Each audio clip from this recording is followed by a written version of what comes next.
Fala pessoal, Alessandro Valentim aqui para mais um vídeo e continuando falando um pouco da série Os Grandes Confrontos da história do fisiculturismo. Eu falei no vídeo passado sobre Arnold versus Sérgio Oliva. Hoje eu quero falar sobre Arnold versus Lou Ferrigno e por que o Lou Ferrigno foi prejudicado pela narrativa de 1975.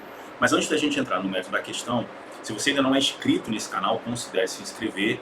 Já deixa aí o seu like, comenta se você gosta de histórias, se você sabe de alguém que gosta dessas histórias que eu conto por aqui, então compartilha esse vídeo também.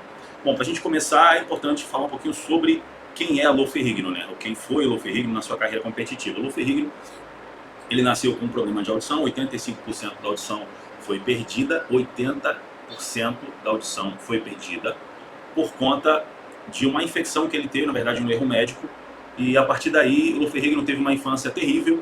E contrariando o que o filme Pump Iron pregou com relação à postura do pai de Lou Ferrigno em defesa do filho no esporte, era completamente equivocada, né? O pai do Lou Ferrigno jamais incentivou, jamais fez parte de toda a carreira do Lou Ferrigno, ele só participou do filme Pump Iron. Então isso tem que ficar claro, o próprio Lou Ferrigno falou isso em documentário já. Então na infância ele sofria bullying na escola e sofria também bullying em casa. Então muita gente não entende, por exemplo, por que o Lou Ferrigno ele processou o pai, né, e processou o irmão por conta de usar o nome dele, que na verdade era o nome do pai, mas foi patenteado por ele. Exatamente, segundo eu, pela infância terrível que ele teve. Mas eu não vou entrar, obviamente, nesse mérito com relação à postura do Lou Ferrigno na sua vida pessoal.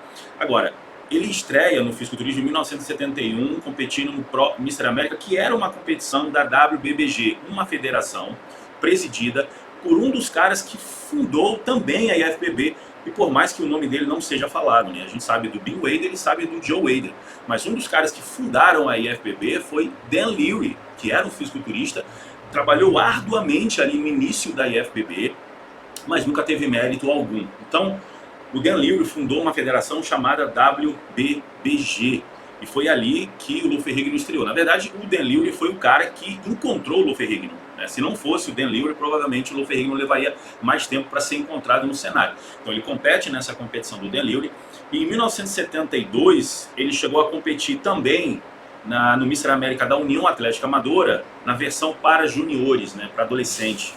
Depois ele compete no Mr. Universo da NABA como amador, e ele fica em segundo lugar nessa competição.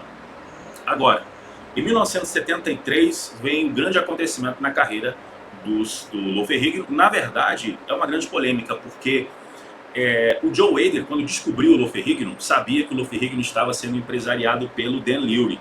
E aí qual era a missão agora? Bom, preciso tirar o Lou Ferrigno de lá. Só que assim, não foi uma questão de, tá, então vamos assinar um contrato, você conversa com o seu empresário, que é o Dan Leary, tá tudo certo, a gente conversa, cada um vamos ver o que vai ficar decidido. O que acontece é que o Joe Wader descobriu que o Dan Leary tinha um contrato de boca com o Lou Ferrigno, ele não tinha um contrato assinado com o Lou Ferrigno, então não tinha papel, não tinha nada, não tinha documento. O que ele fez? Ele incentivou o Matthew Ferrigno a criar um certo tipo de inimizade entre o Lou Ferrigno e o Dan Leary. Então os dois começaram a brigar por coisas bobas, e isso motivado pelo pai.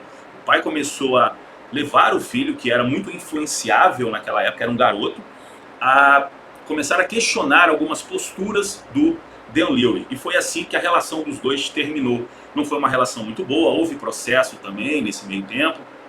E, na verdade, o Joe Wader prejudicou demais o Dan Leary, né? Inclusive o próprio Arnold e o Frank Column também processaram o Dan Leary por uma questão de fotos em revista, enfim, uma história bem longa. Mas, enfim, em 73, o Lou Ferrigno vem para a IFBB. E aí, qual é a narrativa? Vencer o Mr. Universo da IFBB para se credenciar para competir no Mr. Olímpia, que foi o que aconteceu. E aí, em 74, começa a grande e talvez maior narrativa com relação a um grande confronto, né? Porque existia uma ausência na época que foi deixado pelo próprio Sérgio Oliva, né? Para quem conhece a história sabe do episódio de 73, quando o Sérgio Oliva, que foi competir no México, ele no Mr. Internacional, que era um evento do Ed Silvestre, era chancelado pela IFBB, mas era um evento do Ed Silvestre, que foi Mr. Universo em 1959 pela IFBB, um evento que já acontecia há muitos anos. Ele percebeu a presença do Arnold e acabou chamando o Arnold para competir. O Arnold não foi, o Joe Wader não permitiu, e a história é longa, e aí ele chamou o Arnold de covarde no palco, e por conta disso o Joe Wader praticamente expulsou o Sérgio Oliva da IFBB. Ele só volta em 1984. Mas enfim, ficou uma lacuna e essa lacuna precisava ser preenchida, porque o Mr. Universo ainda era um evento muito forte. E para que a IFBB não perdesse força ou o Mr. Olympia deixasse de existir, tiveram que levantar um novo nome. E esse novo nome era o Low Ferrigno. Era um cara alto, um cara massivo, um cara que realmente poderia fazer frente ao Arnold. Porque na época não tinha ninguém, né? O Frank Columbo era muito baixo, apesar de muito volume muscular, mas era baixo. E o Serge Nubret era um outro biotipo, né? Era um cara completamente distante daquilo que o Arnold apresentava no cenário. E todos esses caras, eles não tinham uma narrativa legal. Eles não falavam, eles não se expressavam. O Arnold era o único cara que chegava e realmente fazia acontecer. E o Low Ferrigno, mesmo não tendo essa voz ativa, ele era um cara que chegava e realmente tinha o que se esperava, que era a competência de palco. Venceu o Mr. Universo e em 74 venceu o Mr. Internacional, que inclusive nesse ano foi um evento que o Arnold veio a ser copromotor. Foi a primeira experiência do Arnold copromovendo o evento. Lembrando que esse evento, esse Mr. Internacional, era um evento que em 73, acabei de falar sobre esse episódio, era do Ed Silvestre. O Ed Silvestre perdeu o direito de realizar o seu próprio evento por conta daquela situação do Sérgio Oliva, né? Ou seja, acabou também entrando na jogada. E aí, em 74, o Joe Hader deu de bandeja o evento para o Arnold veio a promover esse evento, inclusive com o Frank Columbo.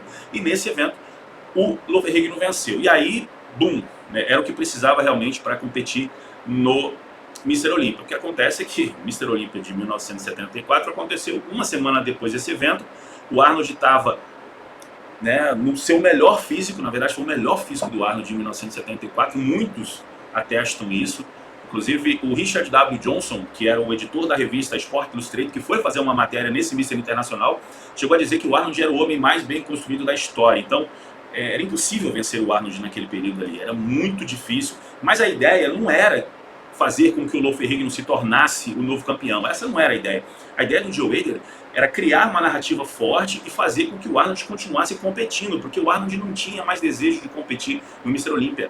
Ele queria agora sair e ir para o cinema, porque o fisiculturismo realmente não dava grana.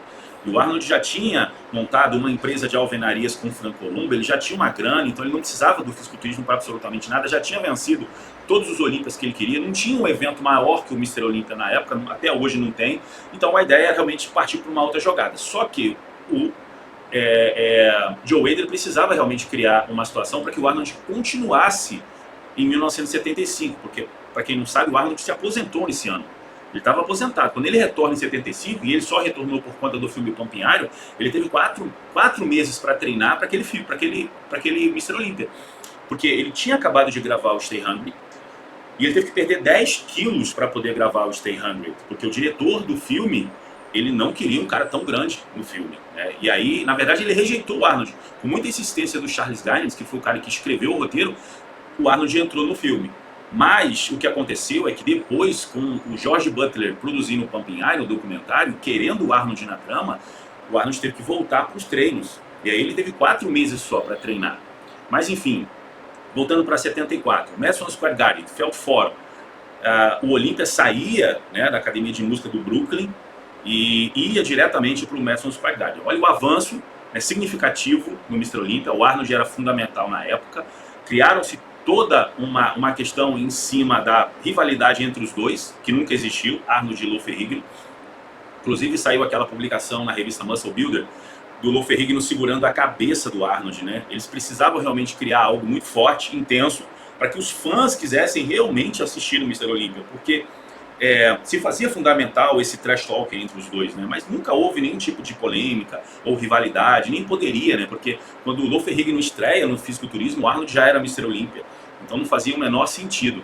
Apesar de que induziram, né, o Low Ferrigno dentro dessa narrativa, inclusive ele chegou a dizer, anos depois, que isso foi muito prejudicial para o psicológico dele, porque o cara já sofria demais com relação à questão do bullying, com relação à questão da sempre ter que se exigir mais para dar uma satisfação para o pai de que ele poderia fazer sozinho. Então havia essa questão, né? E aí chegar de repente para competir no Mr. Olympia e sofrer novamente essa exigência, né, de ser o campeão, foi muito ruim para ele, né? Ele realmente não se adequou àquela questão de 74. E aí, né, perde o Mr. Olympia em 74. Em 75 ele retorna para competir. Mas a questão de 75, né, o Mr. Olympia na África, aconteceu em Pretória naquele ano, era uma questão um pouco diferente, porque quando o Arnold ele volta para os treinos, o Lou Ferrigno não era unanimidade no Mr. Olympia. Inclusive ele fica em terceiro lugar no Mr. Olympia de 75. Mas o Serge Nubret não era o cara certo para fazer frente para o Arnold. E aí eles precisavam aproximar o Lou Ferrigno do Arnold para trazer mais popularidade para o evento. O que eles fizeram? Tiraram o Serge Nubret da jogada, alegaram uma questão lá envolvendo filmes eróticos na França, porque o Serge era ator na França, para poder reaproximar os dois e para fazer sentido a narrativa que tinha começado em 74. Mas mais uma vez foi realmente um tiro no pé, porque o Lou Ferrigno jamais sequer, né, chegou perto das expectativas que foram geradas pelo Joe Hader, pela revista e pela intenção, na verdade, da IFBB, que era manter ali o Arnold sempre competindo. Talvez o Lou Ferrigno tenha percebido essa intenção, porque nos bastidores a coisa não funcionava como de frente para as câmeras, né? O que acontece é que o Arnold se aposenta, né, em 75, todo mundo sabe da história, e o Lou Ferrigno poderia ter continuado a competir, inclusive em 76, mas ele entendeu que, cara, o que ele queria realmente era vencer o Arnold. Ele jamais venceria o Arnold. Mas eu acho que a questão que aconteceu com o Lou Ferrigno em toda a sua trajetória realmente o prejudicou. Muita manipulação, muitos interesses escusos, né, muita polêmica, o pai envolvido em um monte de coisa e falcatruas com o Joe Hader para tirar ele das mãos do Dan Lewry. Então ele realmente foi jogado aos lobos, né, e serviu apenas como uma proposta que foi gerada pelo Joe Hader ali para que o Arnold não parasse de competir. Essa foi uma grande batalha que poderia talvez ter sido melhor. A gente poderia ter visto um Lou Ferrigno realmente vencendo o Arnold, né, em 1975, mas não era essa a ideia. E eu acho que nem permitiriam que isso acontecesse. Eu espero que você tenha gostado demais desse vídeo.